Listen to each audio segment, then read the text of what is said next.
Hello and welcome back to the channel. Today we're talking about lighting ideas for living room and how to create a designer look in your home. You've heard the saying, diamonds are a girl's best friend. Well, in the world of interior design, lighting is like the jewelry of the room. In the same way that jewelry elevates an outfit and shows off your personality, good lighting will take your design to the next level. It's the finishing touch that will make a statement and create a focal point in any space. Lighting is one of the most important elements when designing a room. It'll transform your living room, create ambiance, set the mood, highlight design details, and make a space feel cozy and inviting. In this video, you'll learn different lighting ideas to create the perfect atmosphere for your living room. See examples of different types of lighting, and at the end, I'll share my favorite places to shop. There's something for everyone, no matter your style, which if you don't know what that is, be sure to check out this video. I'm Nikki D, and I'm your go-to resource for design inspiration, furniture, and decor that's going to make your home look like you hired a designer.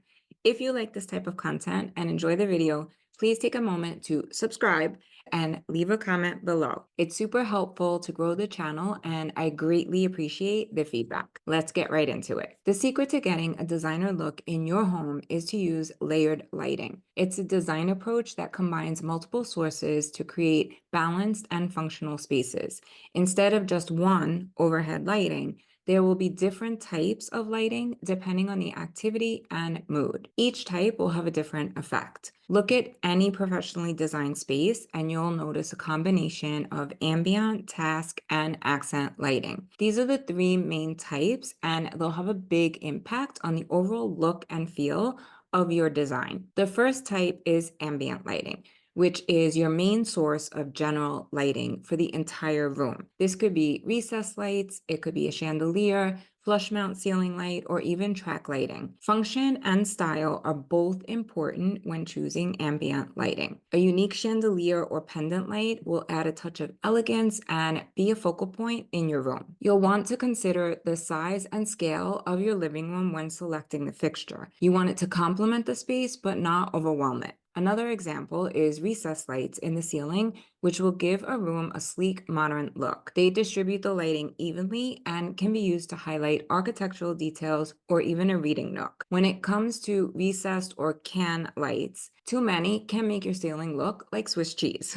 When we first remodeled our home, I had just finished my interior design degree. In my lighting class, I learned that a room should be squared off with 6-inch high hats, 5 feet apart, and you should have a chandelier in the center, which is what we did. In the sitting room, we have a semi-flush mount fixture and recessed lights, which is way too much. We just needed one or the other. But I share this with you so that you don't make the same mistake. Once you know the rules, you can break them. In the living room, we originally had a ceiling fan in the center, but after 15 years, we changed it to a chandelier. So now this is another example of too much general and ambient lighting. Everything is on a dimmer switch and it's never on at the same time, but I would recommend that you think long-term when having your lighting installed because it's expensive to change it later. If I had to do it over again, I would have had no recessed lights and just the chandelier, or I would have added a few 4-inch dimmable recessed lights instead. In the kitchen,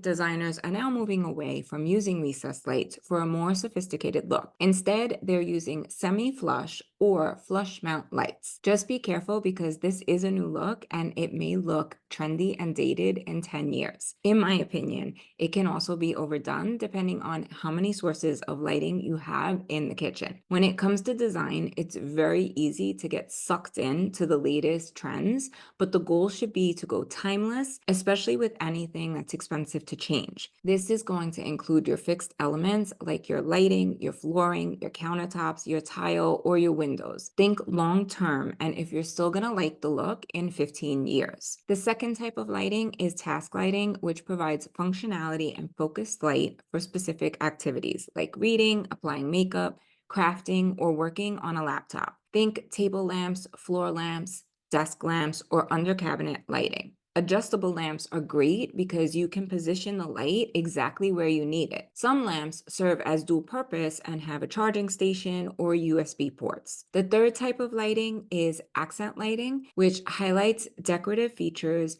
adds depth, and visual interest. This can be spotlights, picture lights, wall sconces, or even fairy lights. It's where you can get creative and add a focal point to your living room. Adding two sconces on either side of artwork or the fireplace will create a moment and draw your eye in. You can also use it to highlight architectural details like the lines of a staircase or your shelving details. Picture lights are going to highlight artwork and add a touch of sophistication. Aside from layered lighting, your space should include mood lighting, which is all about creating a cozy and inviting atmosphere. This can be achieved by dimmer switches, which I'm a big fan of. They'll allow you to adjust the brightness and color temperature of your lighting for different activities or moods. Candles, fairy lights, neon lights, or even smart bulbs that change color will add warmth and ambiance to your space. In general, warm white bulbs will create a cozy feel,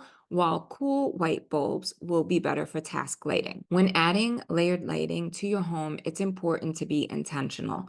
Don't go overboard, and remember, less is more, especially with your general lighting. Unless you have a larger living room, chances are you don't need both a chandelier and hi-hats. Choose the one that fits your budget, needs, and style. Speaking of which, here are some lighting ideas for different living room styles. If you are creating a modern living room, go for sleek, minimalist fixtures. Chandeliers, pendant lights, track lighting, and sconces all work well. Consider smart bulbs to control the light from your phone. In traditional living rooms, chandeliers, wall sconces, and table lamps with classic finishes like bronze or crystal will add a touch of elegance. For a mid-century modern living room, geometric shapes and metallic accents, floor lamps with tripod bases, and Sputnik chandeliers are all great options. If you're going for a farmhouse living room look, then mason jars converted into pendant lights, linear chandeliers, lanterns, and sconces with rustic finish will create a warm and inviting atmosphere. For that bohemian living room vibe, string lights, fairy lights, and Moroccan lamps will add a whimsical touch and create a relaxed vibe. For a coastal living room vibe, wicker and rattan light fixtures, driftwood and shell accents, frosted glass globes, and fixtures with weathered metal will add a coastal flair. When it comes to shopping for layered lighting, there are many options. The lighting in my home comes from Lumens, Visual Comfort, Dutton Brown, and Jonathan Adler. Stores you can shop that only sell lighting are Shades of Light, Lamps Plus, Lighting New York, and Lightology. Then there are many furniture stores that have great lighting. These are Rejuvenation, Our House, Lulu in Georgia, Serena and Lily, Anthropology, West Elm, CB2, Crate and Barrel, and Pottery Barn.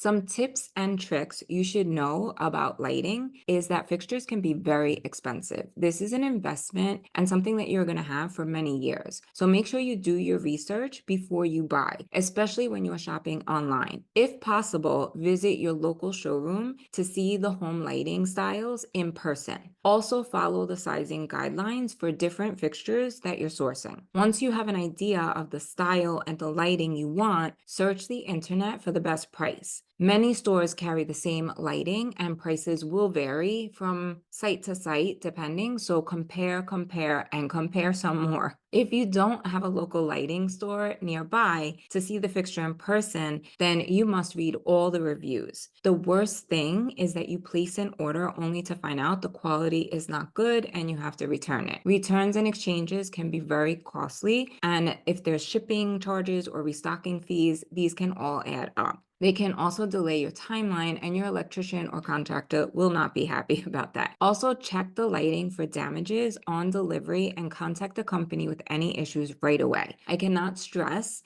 enough the importance of checking your lighting for damages. It does and will happen, so be prepared. And that, my friends, is a wrap. I hope these lighting ideas inspire you to create a designer look in your living room or any other space in your home. Remember to mix and match different types of lighting to add personality and style. Get creative, have fun, and let your light shine through. Thank you so much for watching. Don't forget to leave a comment below and let me know what you'd like to learn next. And if you have any questions, I'm always happy to help. Make sure you hit the subscribe button for more home design inspiration. And if you enjoyed this video, give it a thumbs up and share it with a friend. Until next time, have a great day and happy designing.